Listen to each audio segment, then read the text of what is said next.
Good afternoon, everyone, and welcome to this session titled Celebrating Our Humanity, featuring psychologist and author Carolee Tran, presented by the UC Davis Campus Community Book Project. My name is Megan Macklin, and I serve as a program manager in the Office of Campus Community Relations at UC Davis, where I manage the book project. Thank you for joining. To begin, a couple of housekeeping items for our virtual event. Today's event features captioning from Otter Live Notes. To access the transcript, click on the red live icon on the top left of your Zoom screen. You also can access the live stream by navigating to the link that we'll put into chat. Today's event is being recorded, and the recording will be made available on the book project website.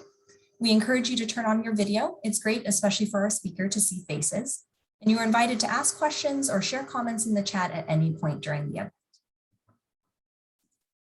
The UC Davis Campus Community Book Project promotes dialogue and builds community by encouraging diverse members of the campus and surrounding communities to read the same book and attend related events. The Book Project, a signature initiative out of the Office of Campus Community Relations since 2002, advances the mission to improve both the campus climate and community relations, to foster diversity, and to promote equity and inclusiveness.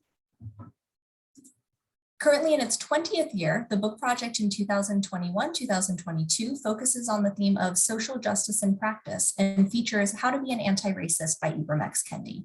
Our theme and selection are supported by a year-long program of lectures, workshops, book discussions, film screenings, exhibits, performances, and more. Our program culminates when author Ibram X. Kendi comes to UC Davis on Thursday, March 31, 2022, to speak at the Mandavi Center for the Performing Arts. For more information about the book project program, visit our website where you can find up-to-date event information, registration links, and other resources. We also welcome your involvement, student, staff, faculty, and community members, in selecting the book project featured title and in planning our annual program. If you are interested in getting involved with the book project, please send us an email or refer to the book project website for more information. And now it is my pleasure to introduce today's speaker. Dr. Carolee Tran is a refugee and the first Vietnamese woman to become a clinical psychologist in America. She received her doctorate from Boston University and completed her internship at Harvard Medical School. She is a volunteer clinical faculty at the UC Davis School of Medicine, Department of Psychiatry and Behavioral Sciences, and has a private practice in Sacramento. Her segment in the documentary series My Vietnam War Story, produced by PBS station KVIE, was nominated for a Northern California Emmy in 2018. She is the author of The Gifts of Adversity, Reflections of a Psychologist, Refugee, and Survivor of Sexual Abuse. Dr. Tran, we're thrilled to have you this afternoon, and please take it away. Hello, everyone. It's great to be with you. Thank you, Megan, for the introduction, and thank you to all of you for being here today. It's an honor to be with you to talk about my book and to discuss the importance of celebrating our humanity. Especially during this time of great polarization in our country. I chose this theme because I believe that we all have inherent goodness within us.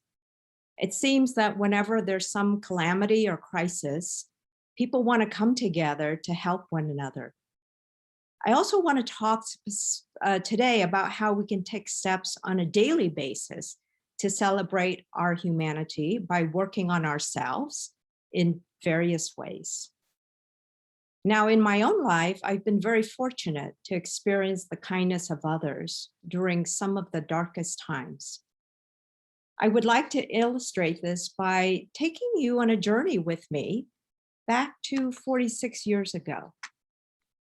Very late at night on April 29th, 1975, I was 8 years old and was in a deep sleep when I heard my grandfather yell, get up, it's time to go.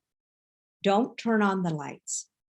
Still groggy, I staggered out of bed and tried to look for my shoes in the dark, but I couldn't find them. So I ran into the streets with my bare feet, along with the stampede of people. My heart raced and sweat trickled down my back as my family and I fled for our lives. Beneath my feet, I felt the blacktop, gravel, and then sand as we neared the beach. This escape was cut short when soldiers with machine guns ordered us to go home. My family and I did as we were told. Once home, I fell right back to sleep. The following morning, I awoke to the news that the communists had taken over South Vietnam. This was the fall of Saigon. My family and I immediately took up on foot again for our second escape. This time I had my shoes on. Once we got to the pier, my mom held out a huge sack of money and offered it to various fishermen, pleading with them to take us out to sea. Out there was a huge American ship waiting to pick up refugees to take them out of Vietnam. We went from boat to boat, but none of the fishermen wanted to take us out to sea. By about 5 p.m., my mom grew desperate. She started crying and got down on her knees to beg. Finally, one man had mercy on us and led us onto his boat and told us he would take us out. As we headed out to sea, I stood next to my mom and saw a steady stream of tears flowing from her eyes. She repeatedly chanted, "Jesus, Maria, Joseph, please save us." Then I saw the huge ship with people dangling off of the sides, and some fell into the water as they lost their grip. There were bodies floating in the water. Seeing all of this terrified me, since I didn't know how to swim or how my family and I would get onto the ship without injuring or killing ourselves. It took everything I had to get onto the ship. I had to hop in and out of many small boats and eventually made it onto a scow that was connected to the ship. Once I jumped onto the scow, I was buried at the bottom and was thrown around like a rag doll. Just as I was about to pass out, a male stranger picked me up and carried me on board. I want to share my screen with you so you can get an image of what it was like and the sight that I saw.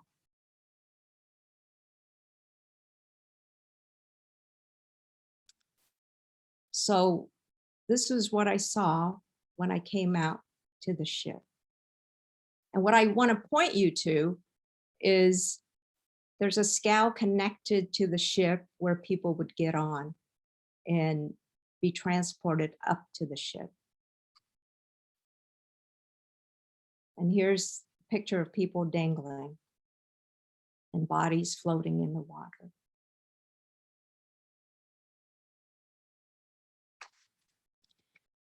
Within minutes of getting on board, I heard the ship's horn blowing. At first, I didn't know what this meant. Then I felt the ship moving and it began to leave. At this point, I was by myself. I looked down from the edge of the ship and saw that my younger sister, Betty, my grandparents and aunts were stuck below on a small boat. As the ship left, people started crying and screaming. It was the loudest orchestra of human suffering I had ever heard in my life. I was alone without my family, terrified, and wondered where this ship was taking me. I curled into a ball and sobbed hysterically until the sky turned completely dark. After a long while, the thunderous cries subsided, and I rose gingerly to my feet. I was surrounded by the vast expanse of the South China Sea. Numbness and exhaustion weighed me down as I struggled to walk. By now, the ship was lit by a few dim lights, revealing a massive wall-to-wall layering of people on the top and bottom decks. From the top deck peering down, the people on the bottom tier resembled a massive colony of ants tightly packed together. This sight overwhelmed and repelled me, so I chose to remain on the top deck. I wandered around the ship for several hours, looking for my family. With each passing minute, I grew more despondent and afraid. The image of my sister being left behind on that small boat replayed relentlessly in my head. It took me to a dark place in my mind. What if my whole family is still back there and I'm on this ship by myself? What if the communists captured and killed them? What would become of me? How will I survive? And where is this ship taking me? Warm tears flooded my eyes and a lump lodged in my throat as I continued searching for my family. It was late into the night when I finally spotted my mom from afar on the top deck. She walked mechanically toward me with a blank and distant look on her face that was void of any expression. She was the zombie version of my mom. There was no smile, no embrace or squeals of delight when we reunited. She just took my hand and led me to the lower deck of the ship, where people were packed in like sardines. It was there that I reunited with my 15-month-old sister, Kathy, and 3-year-old sister, Jane, as well as 2 aunts and 2 uncles. The 8 of us sat in a small space that was the size of a dining room table. We were all dazed and expressionless. Now, as a psychologist, I recognize and understand that we were all traumatized from our 2 escapes that occurred within the last 24 hours. Conditions on the ship were horrific. We sat with our legs folded up to our chest and took turns stretching them out. We also slept in shifts since there was only space for a few of us to lie down at a time. Due to the unsanitary and cramped conditions, a rampant outbreak of pink eye occurred. Our eyes became red, painful, and oozed with an unpleasant discharge. There was no medical care to treat our eyes, nor was there much in the way of food or water.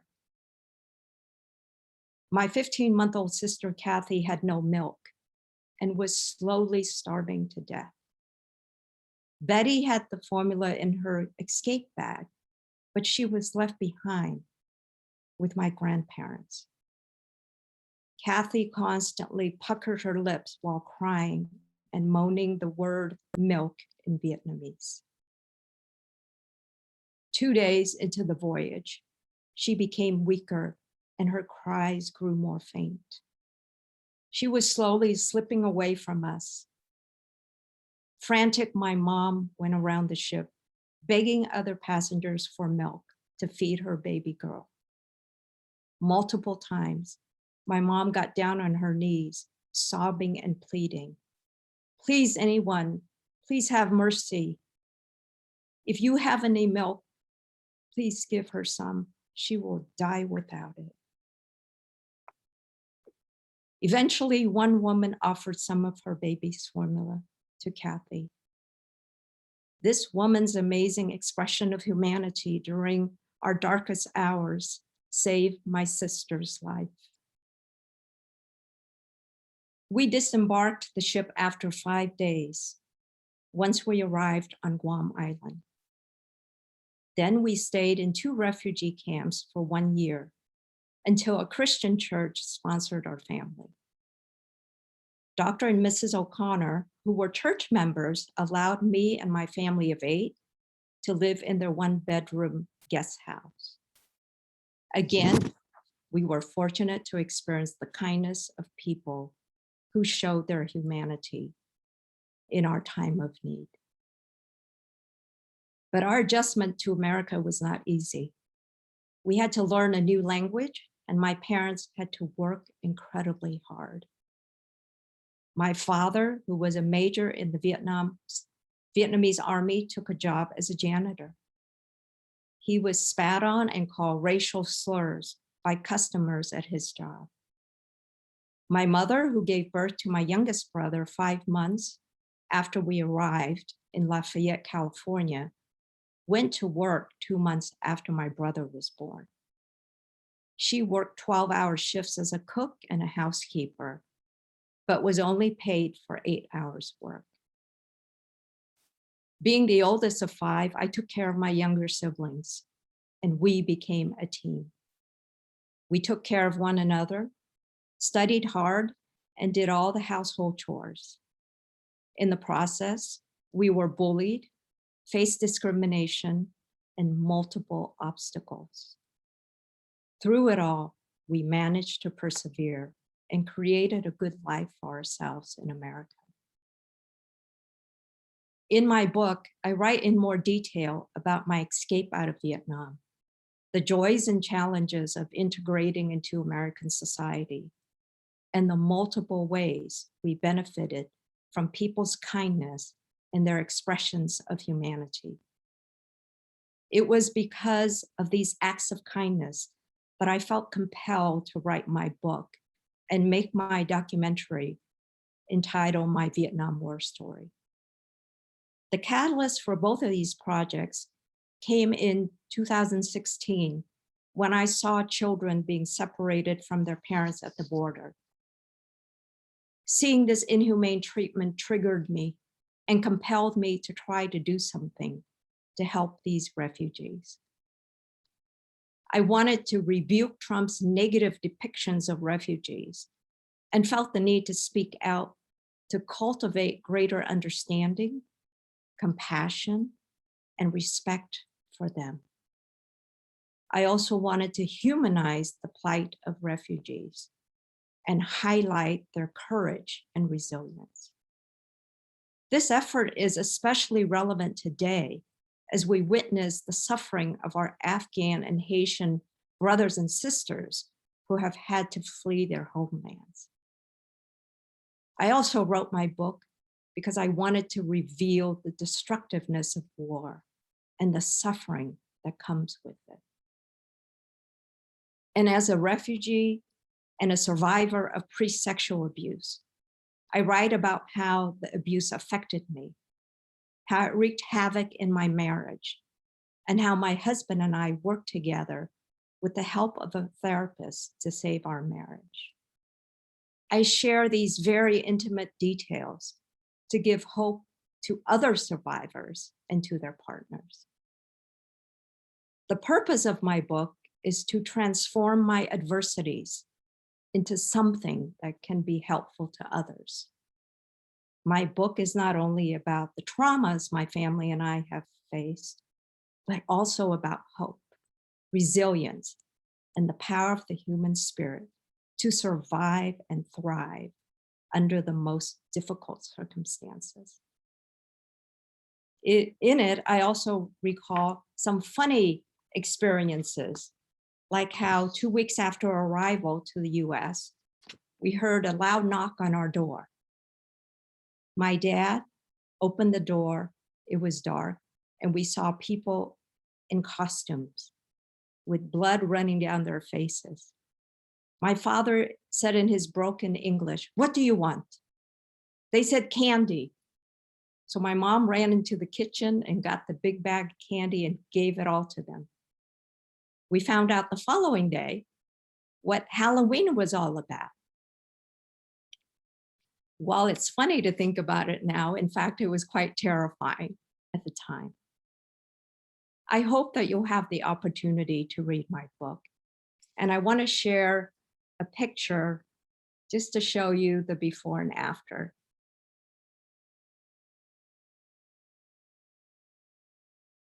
So here's a picture of my family in the refugee camp. My dad and mom, and here I am. And my sister Betty, she was the one that was left behind. And this is Jane. And this is Kathy. And then here's a picture of us in 2005. And here's my brother Robbie, who was born in the US. He's now a fire captain, and that's his wife. And my sister Betty, the second sister, she's an engineer. My sister Jane is a social worker. Kathy works in human relations. Here's my husband and our daughters, Karina and Mika. Karina is now 23 and Mika is 18. These are my nephews, Betty's children and her husband, and my parents. So you can see the before and after, we made it. And I'm very proud of my siblings, and I feel very fortunate that we have overcome so much. So now I like to shift over to talk about how can we show our humanity on a daily basis? How can we celebrate our humanity? And I think one of the most powerful ways we can do that is to be present and to be mindful when we're with each other. And actually being present and listening deeply to whoever we're interacting with allows us to help them to feel seen and heard. And I think that with social media and our phones and how we're very preoccupied by all these things, it's hard to be present. And so I would like to encourage all of us to engage in listening deeply and being present with our loved ones, with our friends. And I think also listening deeply and being with other people also cultivates our capacity to be attuned to the other. And I think in time, it also creates a more peaceful and loving world when all of us feel heard and seen. You know, research shows that our nation, that we're going through an epidemic of loneliness. And so I think that if all of us can practice this and try to be mindful with each other, I think it can make a big difference. Another way that we can practice our humanity, I think, is to introduce more compassion and understanding into the way we think and view other people, especially those we disagree with or those we dislike. And I think that allowing more compassion into our heart will help us, especially during this very, polarizing time in our nation. And so, for example, if you have problems with refugees or immigrants, I would encourage you to think about, nobody wants to leave their homes. And how would we like for others to treat us if for some reason war broke out in our homeland and we had to flee our homes in our country? Or what if our country is just fraught with gang violence and our children can't grow up safely? What would we do? So I think the idea is to try to awaken more compassion and understanding in the way we think and view others that we may have problems with. And once we have more compassion in our hearts, we can mobilize and do something to help. And I've named some of the groups below here. Locally, we have the Davis Phoenix Coalition, we have the YOLO Crisis Nursery, we have Opening Doors, which serves Afghan refugees and survivors of sex trafficking. Suru for Solidarity is a wonderful national organization that helps to close down the borders, all the camps at the borders. Taking Back Ourselves is an organization for sexual trauma survivors. And CRAC serves Southeast Asian refugees. So there are just so many different organizations that we can try to get in touch with and find ways to help others.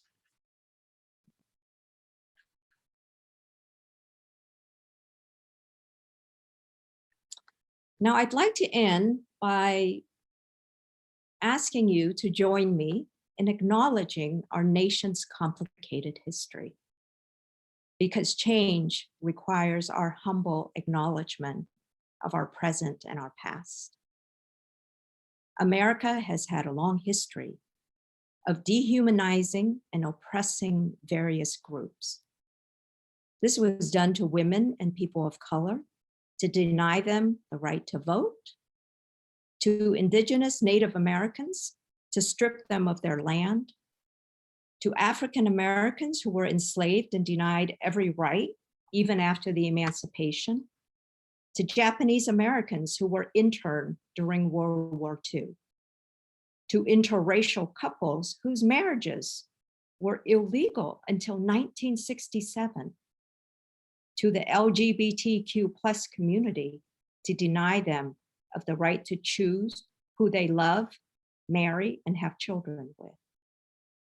And more recently, we've seen how COVID-19 has been weaponized against the Asian American community, causing a surge of hate crimes, hate incidents, and deaths among our Asian brothers and sisters.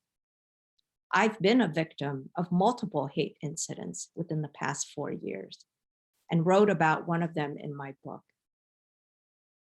Because all of this is a part of our history, we must work to speak out against all policies and actions that support hate, bigotry, oppression, and racism.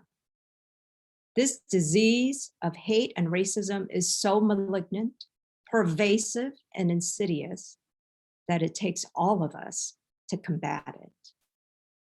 If we witness someone being hurt or harassed, celebrate our humanity by being an ally. Do something, say something, intervene.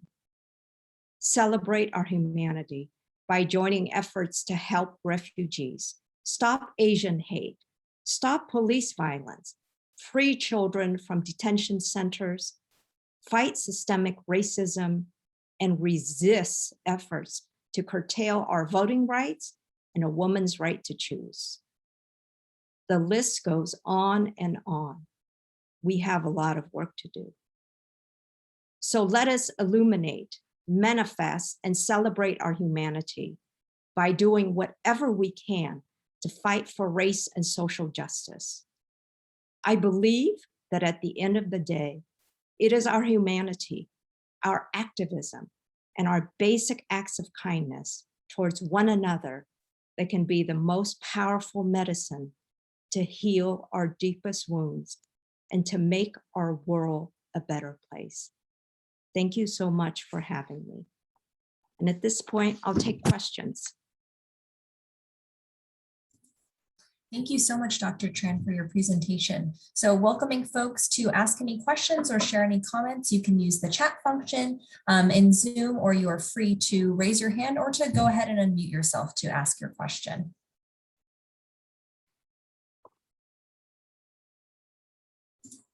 Nan, I see you have your hand raised. Go ahead, please. Yes, thank you for your story and sharing your story with us about your escape. I wonder how your sister Betty reconnected with your family when she was left behind. How did she find you again? Yes, so Betty was left behind in that small fishing boat. And after my ship had departed, they floated further out to sea. And actually their boat began to have a hole in it. And the people on the boat had to kind of, try to get the water out of the boat. And they were slowly sinking when a Vietnamese Navy ship came by and actually rescued them and took them to Guam Island. And so it was several months later that we reunited with her.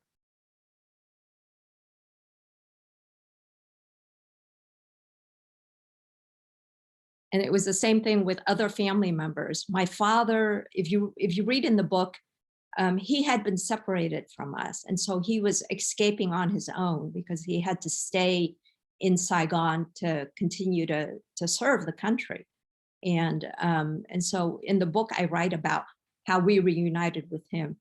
And there's a beautiful scene where my mother was at the mess hall waiting with my sister Jane, and she felt somebody tap her on the back, and she turned around and it was my father. And she fell down to her knees and cried, because when we were on the ship, we ran into our neighbors, and they had told us that they saw my father walk into our home. And shortly after, the communists came into our home and they heard gunfire, and they thought that my father had been killed. And so when we were on the ship and all those weeks that we were separated, we thought my dad had died. So that was a very, very emotional reunification of our family. I see a hand raised from Stephen. Stephen, please go ahead. Thank you. And thank you, Dr. Tran, for joining us and sharing your story. I was curious about your book title. I know it's The Gifts of Adversity, and how that played a role in your career to become a psychologist. You mentioned the trauma that you went through. Did that influence your decision to become a psychologist? And did that kind of give you extra motivation to figure out the psychological aspects of that? Yeah, thank you for your question. Certainly, I think my experience as a refugee has influenced everything I've done in my life. And certainly wanting to help others and being a psychologist was one of those things that I could do that was concrete, that would allow me to help others. I want to say something about the title of the book, The Gifts of Adversity, because often when I give talks, people would ask whether it's the adversities that are the gift. And actually, the gifts is not the adversities themselves, but it's what I learned about myself, that I'm resilient, that I'm capable, that I have inner resources, and the things, the healing that occurred. So those are the gifts, is what I learned about myself going through the adversities. Did that answer your question, Stephen? Yes, thank you. I see we have a couple of questions in chat as well. I'll go ahead and read the first one. What were some of the things you and your family did to maintain hope and persevere during your time in the refugee camps? My parents, I have to give them the credit. They're very optimistic people, even in the face of difficulty. And both my parents talked about our future and how we were able to escape communism and how grateful they were. And that in spite of the fact that we left with nothing, that they believed that God would take care of us and that the goodness of people would prevail. And I think that's another reason why I believe in our humanity, is through my parents.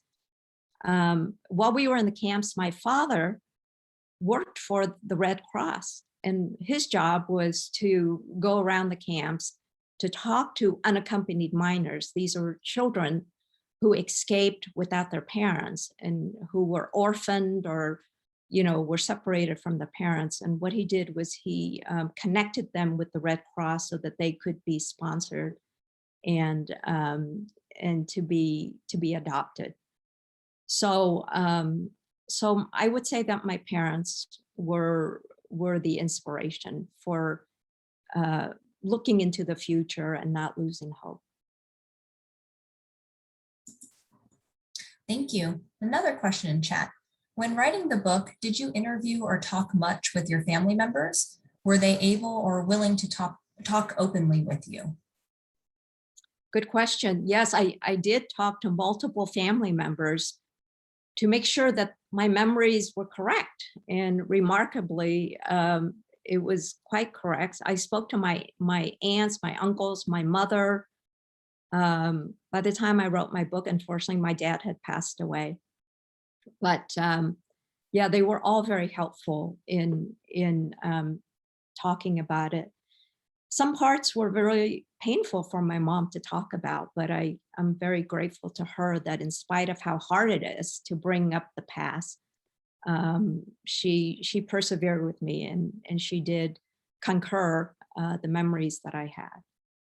And one thing that was very interesting, though, when I asked my mom, because the image of her being, when we reunited, not having any expression, and I asked her, I said, "Mom, do you remember that? Do you remember when we reunited?"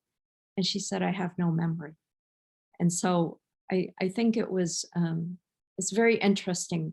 It shows how traumatized we all were and how dissociated she was at the time.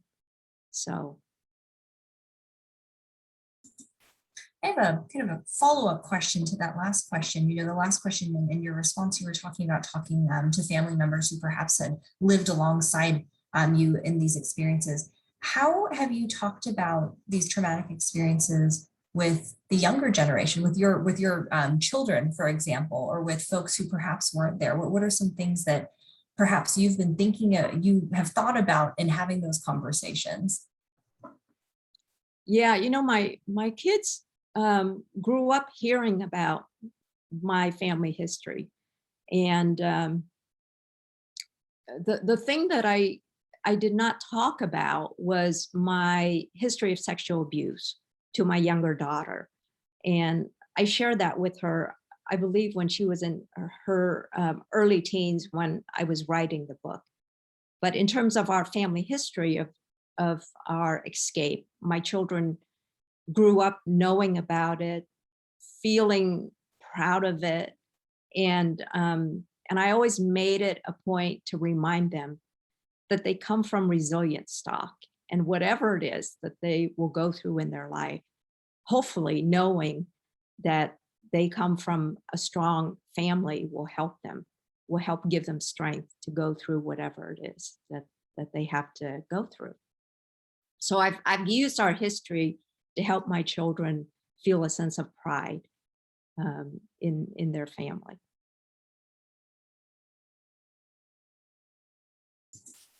I'm curious, as a follow-up to my follow-up, when having those conversations with children, obviously wanting to be mindful of the age appropriateness of some of those conversations, but often when we hear about folks recounting traumatic experiences, there's the re-traumatizing aspect of it. So are there any considerations, in your profession as a psychologist for folks to tell their story? Obviously, writing it in a book, having it there for posterity is a way to get it out, but are there any other skills that folks can practice in sharing their traumatic stories? Yeah, I think I have two parts to answer that. The first is, as a mental health professional, I've seen many years how people who are new to the field, they make the mistake of having clients reveal their trauma without giving them inner resources first. And that actually can be harmful to clients, because what we need to do is actually provide our clients with inner resources, with a sense of resilience before you uncover their traumas. And that's very important. Now, as speaking to survivors, it's important to let them know that they can say as little or as much as they want, and that it's up to them. And so when I work with clients, very early on, if somebody begins to share a great deal, I will ask them, how do you think this will make you feel if you were to divulge all the details? Would it make you feel better, or would it make you feel traumatized? And just to have them think about that. And what do you think about what if we were to shore up some resources before you do that? And so we would work on things like affect regulation, how to ground them, how to help them to feel more in control. Those things are helpful before somebody begins to share their trauma. And of course, understanding that the person that they're sharing with should have, a sense of openness and acceptance rather than being judgmental or critical. Thank you. So I'm seeing a comment and a question in the chat as well. Aside from reading the story, it's an honor to hear you tell your Halloween story live in your own words. In the spirit of continuing to hear your heartwarming feedback stories, I wonder, how do you all celebrate Halloween now? And also, what American holiday traditions have you and your family most enjoyed and least enjoyed? I see. Well, last year we didn't celebrate Halloween because of COVID, but yeah, I mean, we love Halloween. We celebrate it, and this is an interesting thing to note is, you know, when you go through trauma, one of the ways of getting over trauma is being able to re-experience the trauma in a positive way. So, the example, you know, I have is I used to not want to go camping because, you know, when I was in the camps, you know, it was horrible there, and I didn't want to re-experience it. And when I was first sexually abused, it occurred at a campground. So, and I talk about that in the book.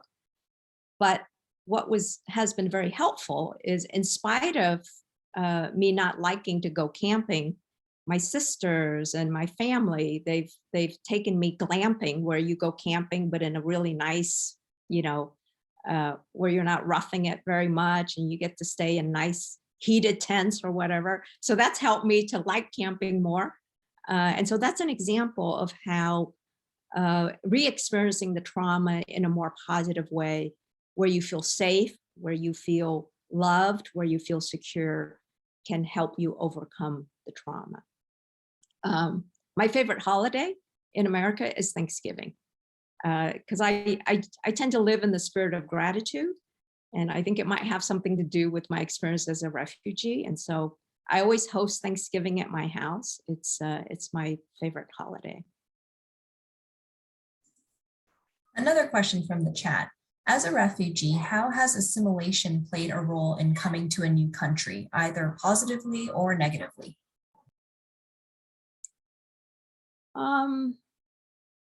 I think the term assimilation to me conveys the need to eliminate my culture and what I came with. And I think I prefer the term acculturation, because I think the word assimilation comes from this idea that we need to be a melting pot, meaning you forget about where you came from and you just need to assimilate. And I think America is so diverse, and our richness comes from our diversity. And I think it's important for us to be able to have both, and that is to celebrate what is wonderful about America, but also continue to celebrate our own traditions from whatever country we come from. And so it's the idea of both. It's the idea of, rather than be a melting pot, us being a mosaic or a salad, however you want to look at it, that we do not have to forgo who we are and our traditions to assimilate into this culture, that we can do both and we can celebrate all traditions. Thank you. Another question from the chat. I'd like to hear more about what you described as inner resources that can help with processing traumatic events. You mentioned affect regulation. Anything else you feel is important? Well, one of the things that's incredibly helpful is practicing mindfulness meditation. And with mindfulness meditation, you're not trying to do anything special. You're just focusing on your breath and noticing your breathing and just noticing where you are. And that can be really helpful, because often when you've been through traumatic experiences, you can have dysregulation of your affect, or you can have flashbacks, or you can have intrusive memories. And so being able to have mindfulness techniques to be able to ground ourselves is very helpful. And in my book, I talk about how I discovered meditation in 1987 in a class called Buddhist psychology when I was at Berkeley. And I feel like discovering meditation has changed my life completely. I feel like I've been able to see the world through a clearer lens. And so, of course, I began meditating before it became popularized and before all this research has been done on the brain studies in terms of the helpfulness of meditation. So I do teach my clients, meditation techniques and find that to be very helpful. So along this topic of resources for processing traumatic events, as a mental health professional, what things would you recommend perhaps our audience look for in themselves or in others in kind of identifying when seeking professional help might be an appropriate next option? I ask because we've had an opportunity over the course of the Campus Community Book Project last year, with our theme being mental health, to dive into some of these questions. And I know it's been a lingering question at many, many events. What are some next steps and what are some signs or resources that we should be made aware of? Mm-hmm. Well, the signs that it may be helpful to seek out a professional is when you feel like whatever trauma it is that you're going through or whatever symptoms that you're having is getting in the way of you being able to function and do the things you need to do in your daily life.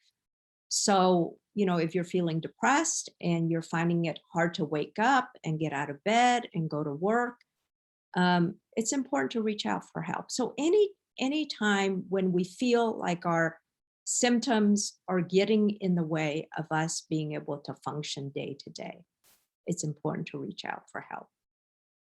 And there are a lot of wonderful resources out there. Psychology Today, which is a website that you can go on, that you can search by your presenting problem, as well as the insurance company, as well as your zip code. That's a very helpful website to go to find a therapist. And in terms of various health plans, find out what coverage is and reach out to your, actually even your healthcare provider should be able to give you some advice on that. But now, with COVID, we have all sorts of services available in terms of virtually, so that within one state, you could see therapists online so that you don't have to travel. There's a question in chat about asking about the website that you mentioned to find a therapist. Could you repeat that, please? Yeah, Psychology Today. Right, Psychology Today. I'll pull that up and I'll put the link into chat. So welcome any other questions. Again, feel free to put them into chat. Oh, I see a long one just came in. Let me go ahead and read this. How did or would you explain the cultural difference that children of refugee families experience to someone who is not? My parents also left Vietnam because of the war, so I grew up in a very traditional Vietnamese household. I grew up raising my siblings because my parents were working just so we could rent a room to live. For me, it was normal, but to some of my classmates, they would call it parentification or even abuse. Yeah, I think we need to be careful when we label people and when we talk about parentifying children. And while it is important to recognize when a child is being parentified so that we can offer resources, it's important to understand from the family's perspective, right? We're talking about basic survival. We're talking about refugees or immigrants who don't have resources. And so this is what they have to do in order to survive. And so I think my take on that is to offer support, see what you can do to help out. And if you find that, let's say, an underage child is watching younger children, maybe you can talk to the parents about how to get more resources and whether there are low income daycare centers or whatever. But I think it's very important to first lean in and ask more questions and see how we can be helpful rather than assume or feel the need to call CPS unless it is, something that is very obvious. When I was in the community mental health system, we had a lot of situations where I was called in as a consultant because teachers and daycare providers, did not know what constituted, an appropriate report, given what they were seeing with refugee families. So I think that we need to be cautious and mindful and considerate and kind when we encounter such families. And we have to look at through their lens in terms of the struggles that they have and provide support.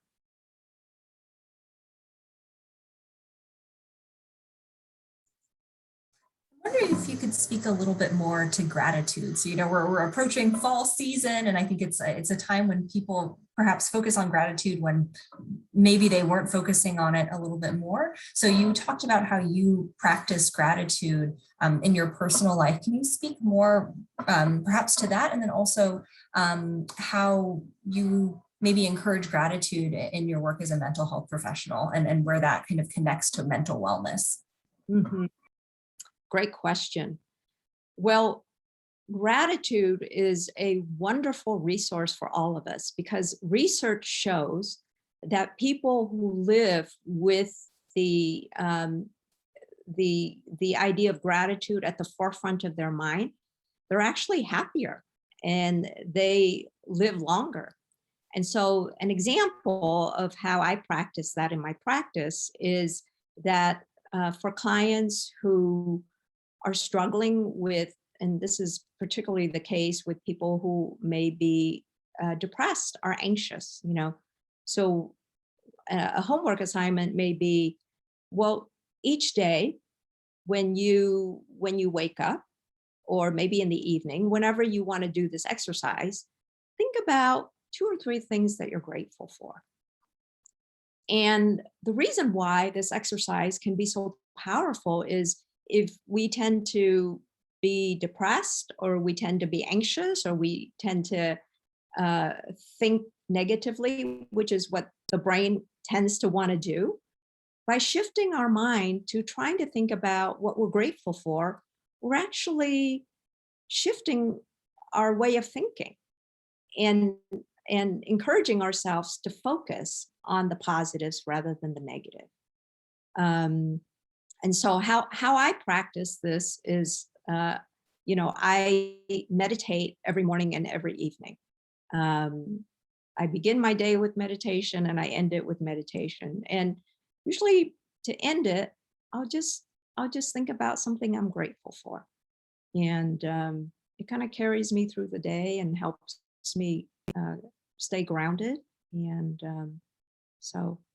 but it's a wonderful exercise to integrate into our daily life.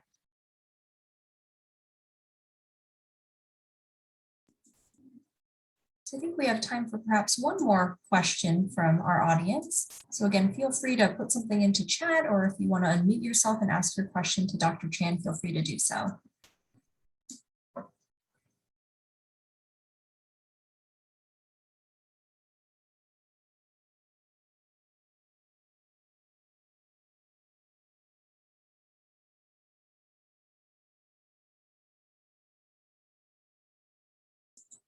All right, I counted to 10 inside my head.